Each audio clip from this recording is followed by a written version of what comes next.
Is that me? Oh, I guess so. Good morning and welcome. We gather this morning in the place now called Portsmouth, New Hampshire, located on Endakina, which is the traditional ancestral homeland of the Abenaki, Pennacook, and Wabanaki people, past and present. We acknowledge and honor with gratitude the land and waterways and the Alnobak people who have stewarded Endakina throughout the generations. We're glad you're here, whether physically in the sanctuary or via the wonders of technology, thanks to our Tim DeLay, our techno wizard there. If you have been with us before just once or a few times or regularly attend services, welcome again this morning, and a special welcome to first-timers. My name is Myra Aaronson, and I am one of a team of worship associates who have the honor and the pleasure of working with our interim minister, the Reverend Susan Zahusky Brown, our director of Lifespan Ministries, Kirsten Hunter, and the rest of our wonderful staff to bring worship services to you each week.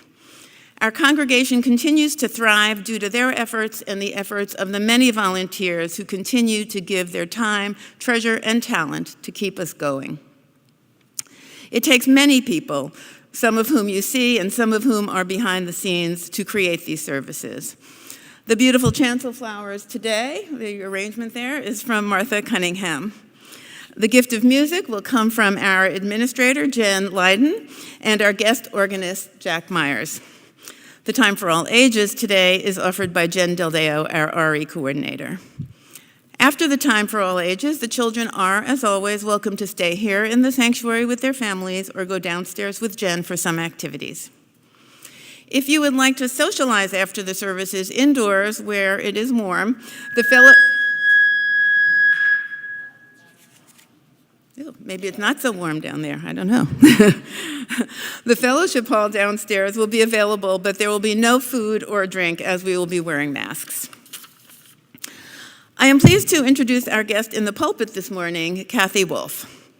Cathy has been coming to South Church for more than 30 years and became a member about 10 years ago. She served as a worship associate and currently helps with our Immigrant Support Fund. Cathy lives in Kittery with a couple of cats and a big, wonderful garden, and it's great to see her up on the chancel again. I would like to remind you that our COVID protocols require us to hum rather than sing the hymns, so when we get to that point, you can read them and sing the words to yourself in your head, but please just hum them aloud. And now for announcements. Jen.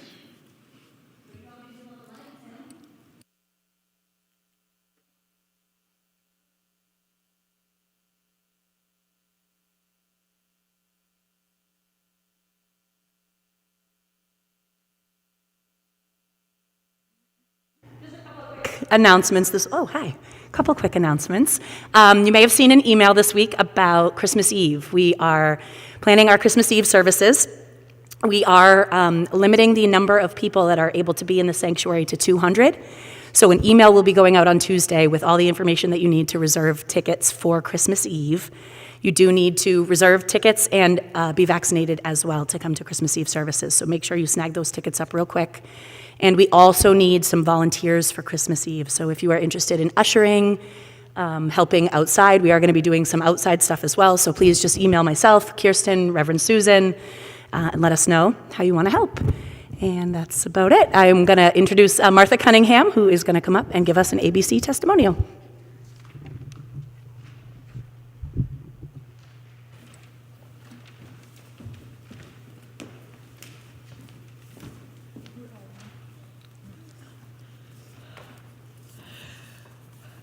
Thank you, Jen, for the introduction. As she said, my name is Martha Cunningham, and I'm speaking to you this morning on behalf of our annual budget campaign here at South Church. I have always loved the woods, but never more so than in the past few years when COVID so interrupted our lives. In the 40 years I have lived in New Hampshire, I am quite certain that there has never been a fall as beautiful as this one. Well, I'm not really certain, but it seems that my lens of appreciation has really grown in the past few years. The woods are a sanctuary for me, a refuge, a place of respite and renewal. Amidst the trees and the neighboring meadows, I consistently find myself in a state of awe. The interconnectedness within nature is evident everywhere I look, and it inspires me to examine my place in the mosaic of life we all share. Most recently, at a beaver pond in one of Southeast Land Trust properties, I came upon a flock of robins feasting on winter berries at the water's edge. All fluffed up because of the cold and undisturbed by me, they continued to feed. Backlit by the late afternoon sun and fluttering on gossamer wings, they appeared luminous and ethereal. On another recent walk in Pawtuckaway State Park, I noticed a barred owl sitting serenely a mere 5 feet from the trail's edge. She looked at me. I looked at her. And I was transported in her gaze to a more essential me. I come away from these wanderings with my spirit and heart renewed, my perspective cleansed of the irrelevant. Whatever troubles I might have look different, more manageable. You may be wondering what my nature musings have to do with South Church. Well, the answer is I go both to the woods and here to South Church for the same reasons. South Church is my other sanctuary, my other refuge when I need respite from the troubling realities of our world. South Church provides my spirit and heart with a sense of renewal and resilience, with replenishment. South Church invites the more essential me, or maybe I should say the best of me, to join in the creation of our beloved community, celebrating our interconnectedness both with each other and the larger world. At this special time of Thanksgiving, I am very grateful to both. How about you? What do you need to nourish your heart and soul? What people? What places? What practices and traditions? If South Church is part of your essentials as it is mine, I invite you to join me with a contribution to our ABC Fund. Many of you have already pledged. Thank you so much for that. And if that pledge form is still sitting on your desk, time is of the essence. It takes all of us to create this place we call South Church. We are South Church. We are her present and her future. May we come together to bring our best, most essential selves into our fragile world, to be a voice for inclusion, for justice, for the dignity of all. Thank you.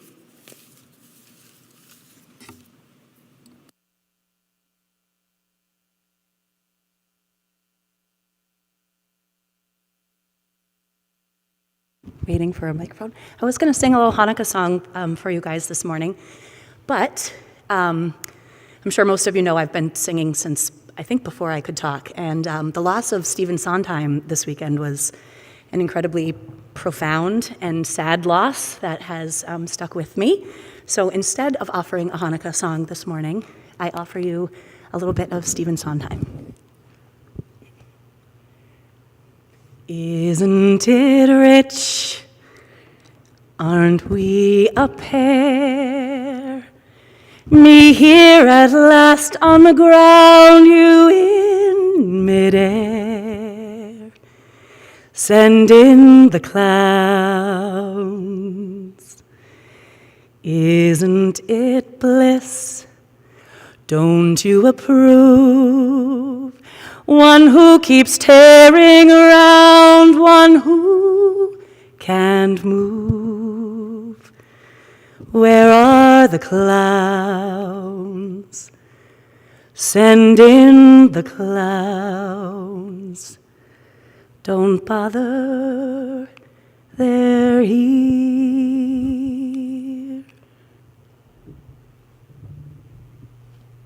I'm so sorry, guys.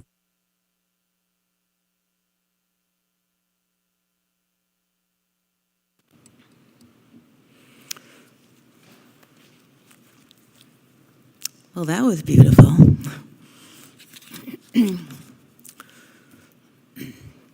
As we prepare for the chalice lighting, if you are watching us from home, I invite you to light your own candle as we light the candle here in the sanctuary. And as we focus on the theme of holding history, I offer this poem by Margaret Atwood, The Moment. The moment when, after many years of hard work and a long voyage, you stand in the center of your room, house, half acre, square mile, island, country, knowing at last how you got there, and say, I own this, is the same moment when the trees unloose their soft arms from around you, the birds take back their language, the cliffs fissure and collapse, the air moves away from you like a wave and you can't breathe. No, they whisper, you own nothing. You were a visitor, time after time, climbing the hill, planting the flag, proclaiming, we never belonged to you. You never found us. It was always the other way around.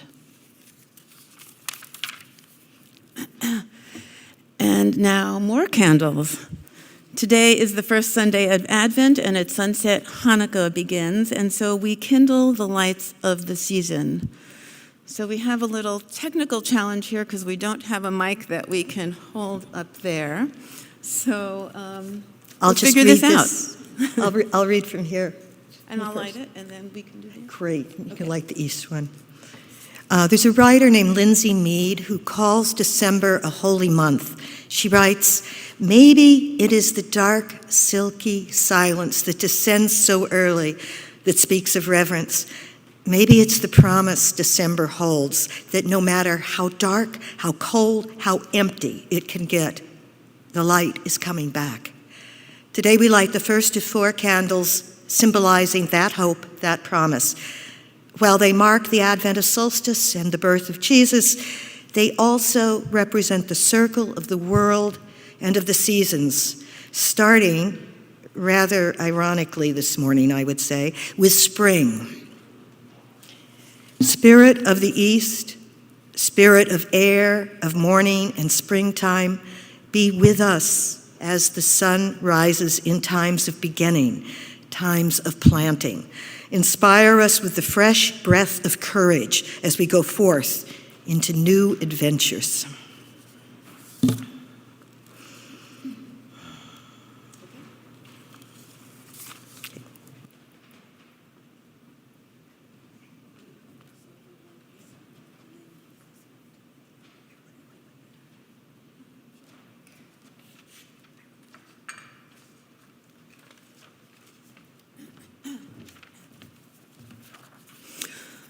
The menorah holds 8 candles, one for each day of the holiday, as well as the shamus, or servant candle, which is used to light the others. These are the prayers. Baruch atah Adonai Eloheinu melech haolam asher kiddushanu b'mitzvotov v'tzivanu lahadlik ner shel Hanukkah. Praised are you, Spirit of the universe, who makes us holy through your commandments and commands us to light the Hanukkah candles. Baruch atah Adonai Eloheinu melech haolam she'asa nisim la'avatenu b'yimim hamhem b'zman hazeh. Praised are you, Spirit of the universe, who performed miracles for our ancestors in their day at this season. Baruch atah Adonai Eloheinu melech haolam shehekeyanu v'kimanu v'higiyanu lazmen hazeh. Amen. Praised are you, Spirit of the universe, who keeps us alive, sustains us, and brings us to this moment. Amen.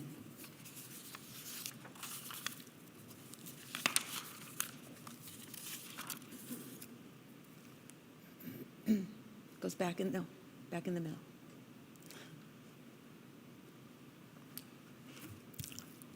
Now please stand as you are able and join me in reciting our mission statement, which is in your order of service and on your screens at home.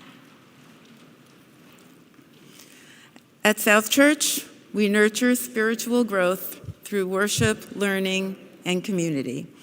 We celebrate the worth and dignity of all people, and we inspire one another to act on our faith in the larger community. Thank you.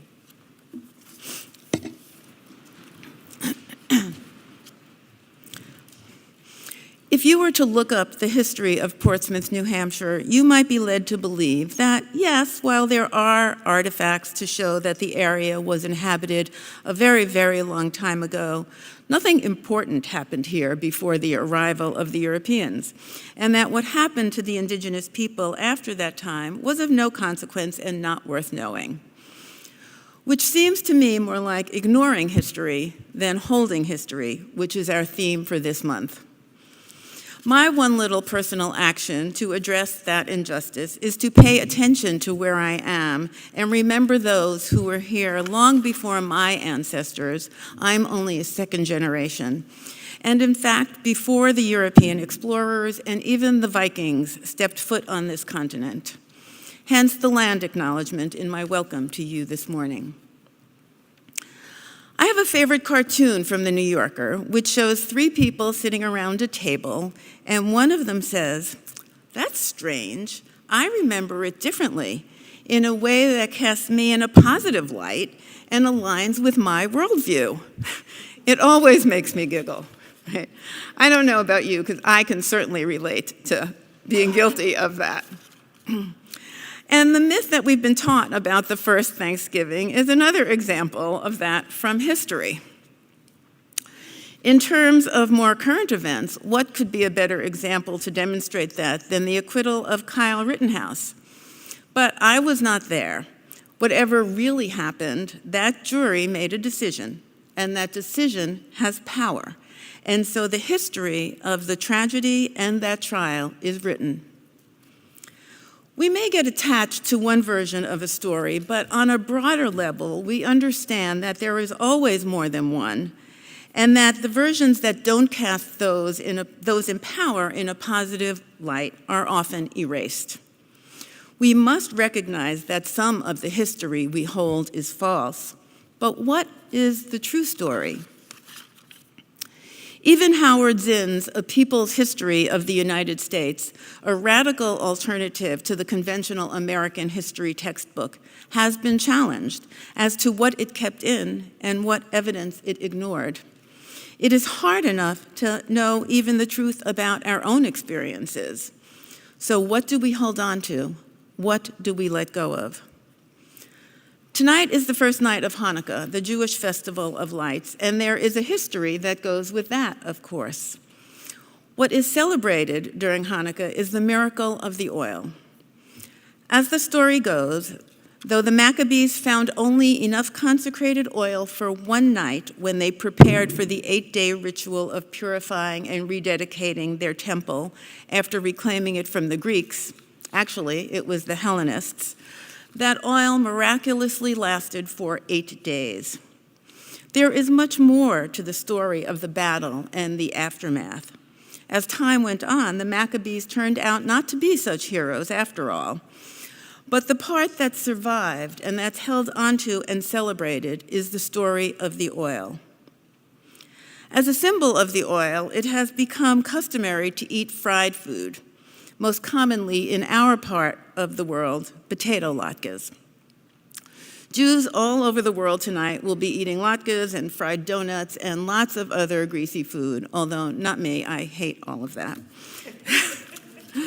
We've held on to the part of the story about the oil and let go the difficult parts of the story of the Maccabees, how it is that they even came to power, and what happened later.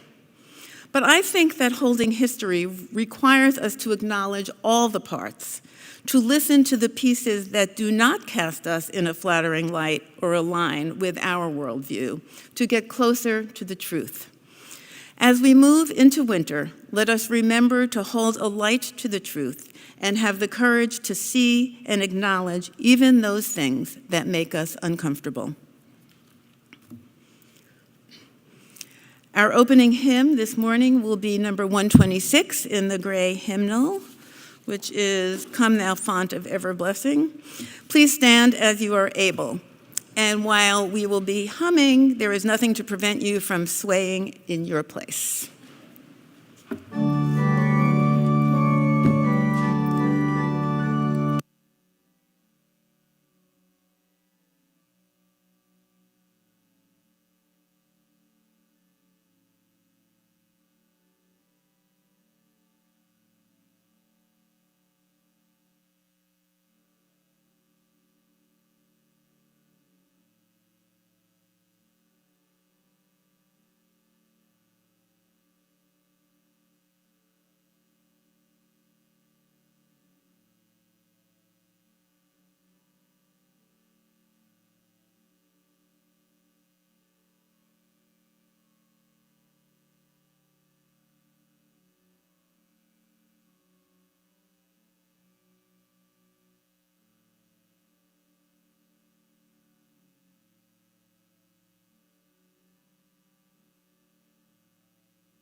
Good morning. I would love to have some company up here from anyone who would like to hear the story from a little closer, even this close. Would you like to come closer? Anyone of any age who would like to fill this space a little bit, make me feel less lonely. Thank you, Myra. So this is the time of year where the days are getting shorter and shorter. It's the darkest time of year over these next several weeks.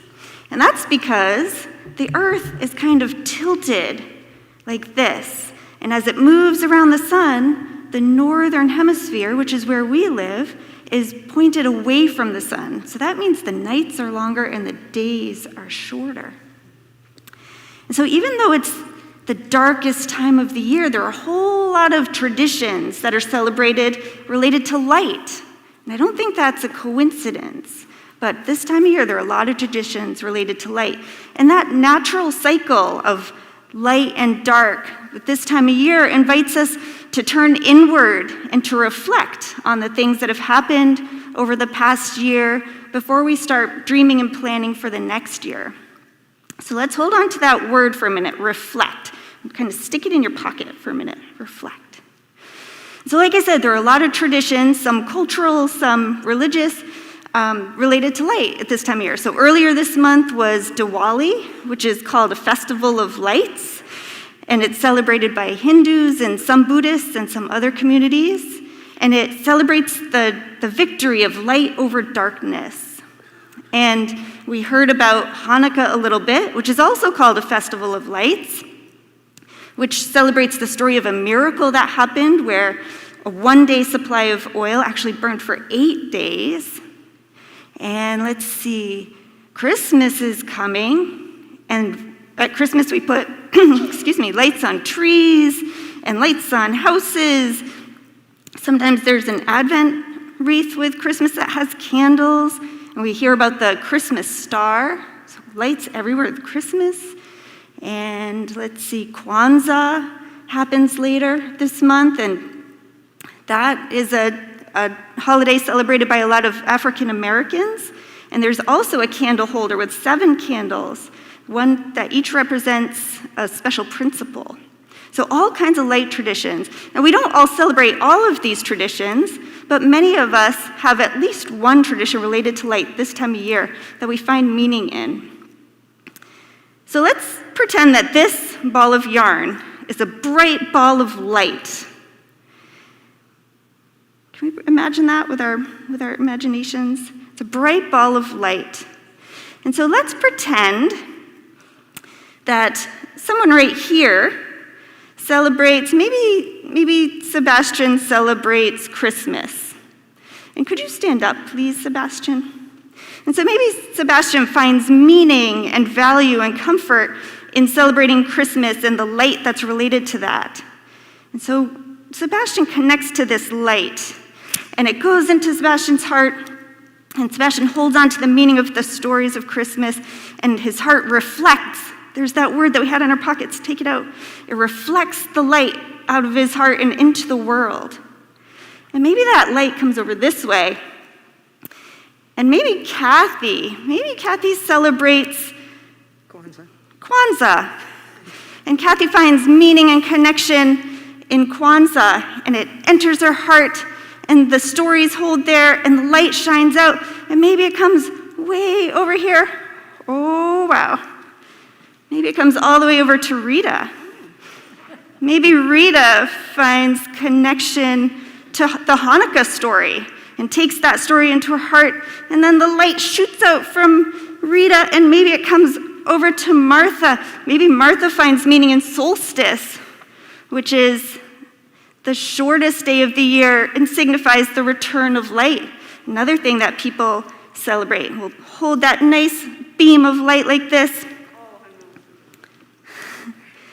And then Martha's heart shoots out the pure light. She's holding her stories of solstice. And then Daniel gets the light, and maybe Daniel celebrates. What are the other ones? I've forgotten which ones I've said. Summer. Maybe Daniel loves summer and remembering the light that was in the summer with that bright, bright sun, and holds those memories and shoots the light out over this way. And maybe Daniel's father burns a Yule log this time of year. There's another light source. And then maybe the light comes over to Paula. Maybe Paula finds meaning. Maybe Paula finds meaning in the science that causes all this light and darkness. And then maybe Paula's light finds its way back to Sebastian. And each of these people has a connection to light, and they have different stories in their hearts, but the light is the same. And if they all kind of pull or wiggle it a little bit, do you all feel that from each other? You have that connection. So even though you celebrate different traditions, the light is the same. Yeah, and it gets a little wiggly, and that's okay. Yes, so thank you all. We can release our light, roll it back up into a ball, and my friends who would like to join me downstairs can come with me. Thank you.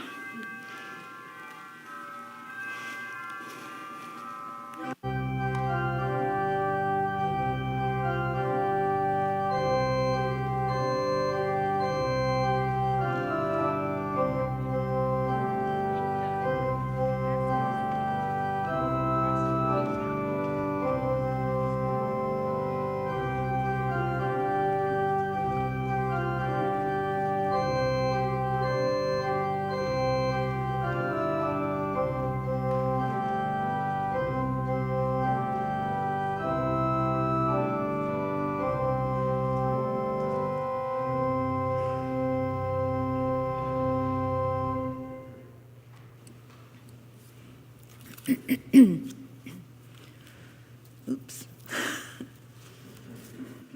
Not used to being able to take off my mask here. Alone, we might only be able to do little, but together we can do much. Each week at the Offertory, we combine our resources to support South Church, the building, staff, the congregants, and the greater community. This month, our collection will be shared with Crossroads House, which provides emergency transitional shelter to adults and children in the Seacoast area. Last year, despite an ongoing affordable housing crisis and the pandemic, Crossroads remained open 24/7 and helped 135 people move from homelessness to stable housing. You can donate in many ways. You can use our new mobile app, Vanco, if it's downloaded to your mobile phone. You can give via the donate link on our website or by sending a check in the mail to our office at 73 Court Street in Portsmouth, or if you are here in the sanctuary, use the collection plate. The offering will now be gratefully received. In the words of the Reverend Caleb Parker, may we give in love and in hope.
The Buddhist Pema Chodron wrote, "All the wisdom about how we cause ourselves to suffer, and all the wisdom about how joyful and vast and uncomplicated our minds are, these two things, the understanding of what we might call neurosis and the wisdom of unconditioned, unbiased truth, can only be found in our own experience." I invite you now to take a deep breath, put your feet firmly on the floor, your hands in your lap, and if you choose, close your eyes. Let us share a minute at least of silent meditation.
And I take a moment to invite you to take this opportunity to express your joys and concerns by coming forward to light a candle in silence for those events and developments in your lives and in the world that cause you worry or sadness, that bring happiness or delight. Know that this congregation is here for you, and if you have anything that you would like to bring to the attention of the minister or the pastoral care team, write it on one of the yellow cards, which you will find in the pews, and leave it face down on the table, and we will make sure it gets to the right place. If you are watching from home and would like to share a joy or concern, you can write it in the chat or call Reverend Susan directly during the week office hours. If you wish, please now come forward down the side aisles to light your candle in silence and return to your seat up the center aisle.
Good morning. When I was invited to offer a sermon, I asked for the latest possible date, the last Sunday of November. It did not occur to me, unfortunately, that by then the theme of the month, Holding History, would have been broadly, provocatively, and very well investigated during the previous Sundays. Reverend Susan told us earlier this month that history is a spiritual discipline, a discipline that in good UU tradition encourages us to ask, is that really what happened? The Reverend Ariel Aaronson Eves cited examples from our faith of how history evolves, including something I didn't know, that Unitarian Universalists, at least every 15 years, review our guiding principles. And last week, Reverend Susan returned to the need to look at the depth of the past as well as its truth, speaking, among other things, of the long pre-pilgrim history of harvest and Thanksgiving festivals. So what did I have to add? I thought of Sakofa, the word from the African Akan culture, or Akan culture, that means, roughly, to go back and fetch the past. I learned that word volunteering with the Black Heritage Trail of New Hampshire. Sakofa, by the way, was celebrated earlier this month, just across the street from South Church, with the unveiling of the trail's latest plaque, marking the site of the home and bakery of Pomp and Candace Spring. They were born into slavery before the Revolutionary War. By the way, today, November 28th, is the anniversary of that couple's North Church wedding in 1793. Thank you, Valerie Cunningham, for your great book, Black Portsmouth. Sakofa and Holding History have a special urgency these days, I think, as many of us know. For instance, a little more fetching of the past might help more of us better understand that pandemics demand individual sacrifice and collective action. It might also help temper the recent loud and angry demands to censor what history is taught in our public schools and what books our kids should be allowed to read. It's interesting, I think, that people who don't want their children to learn certain historical and other truths rarely question the reality of systemic racism or genocide of indigenous people or other parts of our collective past. Instead, the main argument they raise is that knowing the truth might make children, especially white children, uncomfortable. To bolster that rather lame argument, there also is the debatable contention that parents should have final say on exactly what their children are or are not taught in public schools. But I really didn't want to offer a sermon on political rants or polemics, so I began wondering how Sakofa might apply to our personal histories, those narratives we tell ourselves and tell other people about who we are. We each come to a certain age, for me it was about 12, when we think we pretty well know what kind of person we are. We buy into our narratives, and whether we like them or not, we usually hang on to them, even when we do or feel what we do or feel contradicts who we think we are or even who we think we should be. That's not who we are. We are better than that, is a common response lately to the dissonance in our society. It also can be our individual response when our behavior is out of sync, at least when it's negatively out of sync with what we understand who we are. It was only after I drafted this sermon, and I'm a little embarrassed to say so, that I realized the depth and breadth of debate around the nature and even the existence of self. Philosophers, psychologists, poets, novelists have described it as everything from toxic illusion, something that constantly changes, or our most constant and consistent companion through life. Whatever self is or isn't, we all have our personal narratives, our personal histories, and we all, because it is our nature, have a sense of our uniqueness based on those ingrained and remembered histories. There are some parts that are easy, such as places lived, For me, that'd be New York, Iowa, Missouri, Delaware, Chicago, and for the last, 45 years, northern New England. Jobs held, news reporter, editor, publicist, apple picker, house cleaner, mother. Schools attended, sports played, movies loved, the resume parts of our lives. The stories people usually expect to hear when they say, "Tell me about yourself." I think the first time what was wanted from that demand hit me, and actually with some embarrassment, was when I was working in Concord, New Hampshire. I was in my 20s, and someone at a party came up and said, "Tell me about yourself." And I said, "Well, I spent much of my childhood writing bad poetry at the top of an apple tree." No, he interrupted. "Tell me about what you do." He wanted to know about my job with the Associated Press.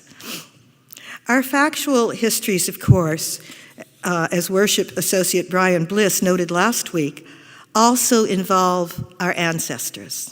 For me, that includes an uncle who did embroidery and translated books into Braille, a great-grandmother who married at age 14 and had raised, anyway, about 9 kids, and a grandfather who worked as a machinist on the Rock Island Railroad. These people and many others, in ways I'm not sure I can ever understand, help make me who I am. So there are the demographics, the facts, the who, what, where, and when. Facts that seem solid, but actually are open to editing, interpretation, and feelings as we write and rewrite our lives. For instance, why did I choose just now to describe my grandfather as a machinist rather than, as he was later in life, the owner of a small cafe and the manager of a hotel?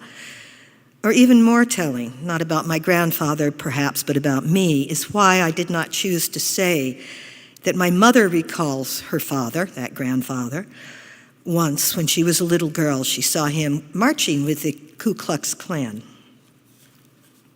Sukofa, going back and fetching history, is not easy, whether it's our collective or personal history. But if we are ever to get close to the elusive, shape-shifting truths about who we are and how we came to be this way, about what makes us, it's pretty essential.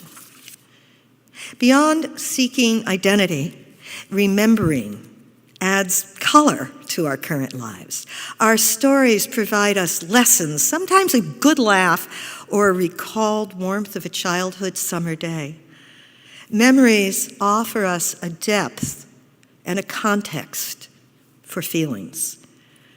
The past, according to the writer Virginia Wolff, is beautiful because one never realizes an emotion at the time. It expands only later, and thus we do not have complete emotions about the present, only about the past. That, I think, is a good explanation of nostalgia, or at least nostalgia's appeal, but it does have its limits. The past may be beautiful if hindsight brings insight, and insight deepens feelings, awareness, and understanding.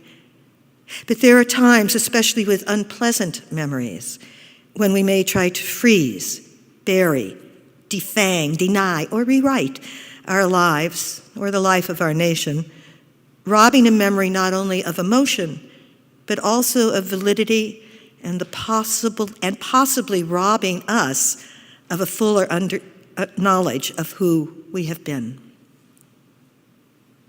Something happened to me recently that led me to question if I really am the person I think I am or think I used to be. I rent out an apartment on the second floor of my home in Kittery.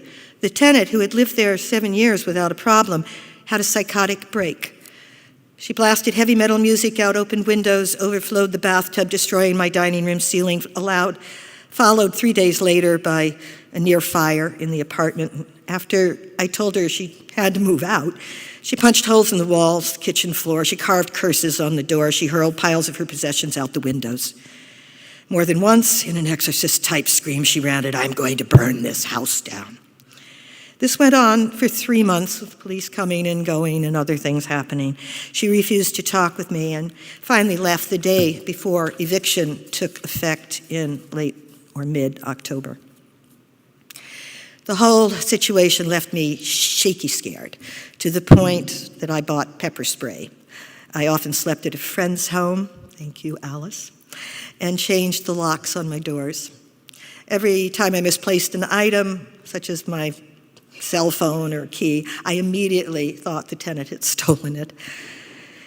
Ever since my tomboy childhood, I have described myself as fearless and trusting. But after this summer, I began to recall, maybe not always so fearless. I began to think of past feelings of fear. I remembered the almost panicky fear of the dark I felt as a child. I recalled as a young adult in Chicago habitually flaying my keys between my fingers when waiting on a subway platform at night, ready to punch if I had to, an obvious combination of both fear and bravado. I actually was surprised to realize it may be fear of the unknown or giving up the familiar rather than inertia that's kept me from traveling as much as I repeatedly profess I want to.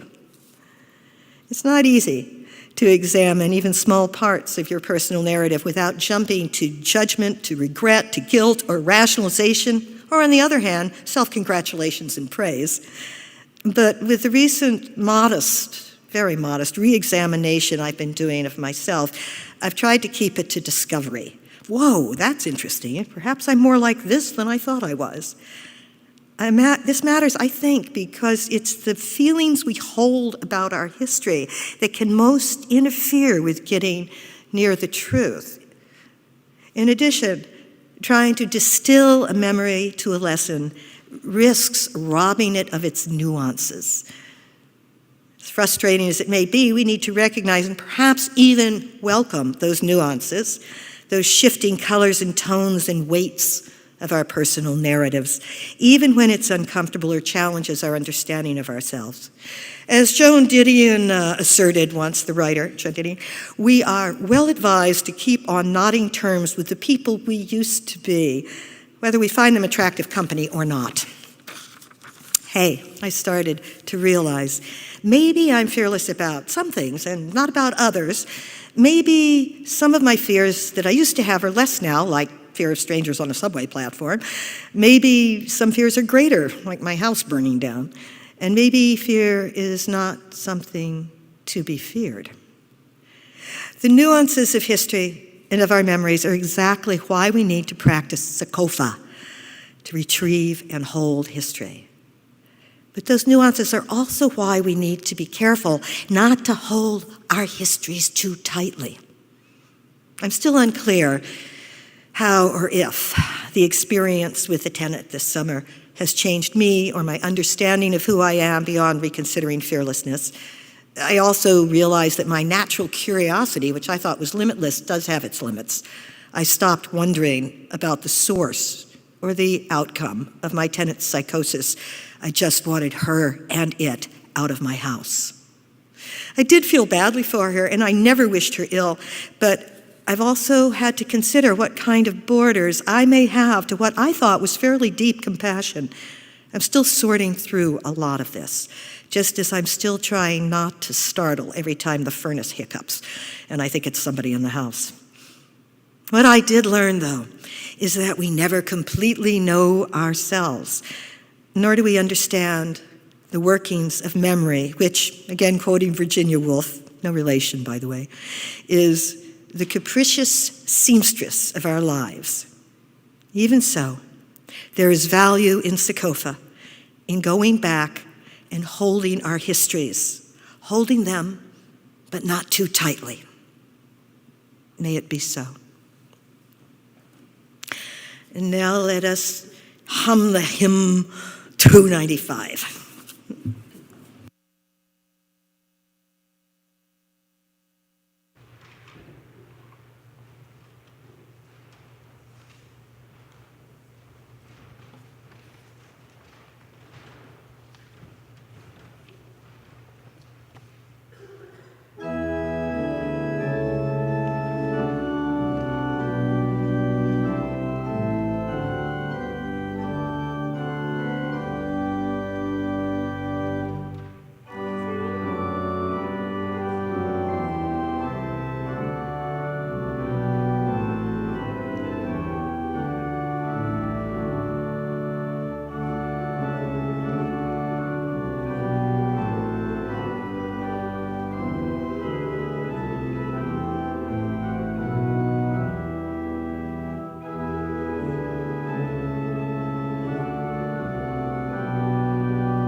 we have to benediction? Oh, chalice, sorry. We extinguish this flame, but not the light of truth, the warmth of community, or the fire of commitment. These we carry in our hearts until we are together again.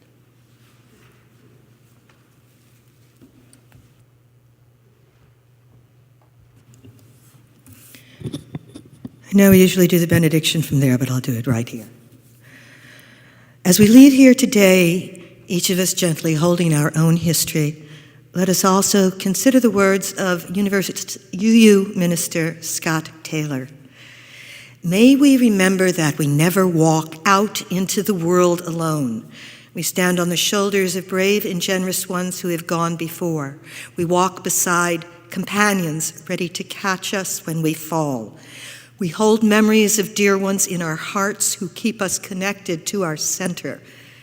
May we make this our most important work, to remember that who we are does not end at the edges of our own skin.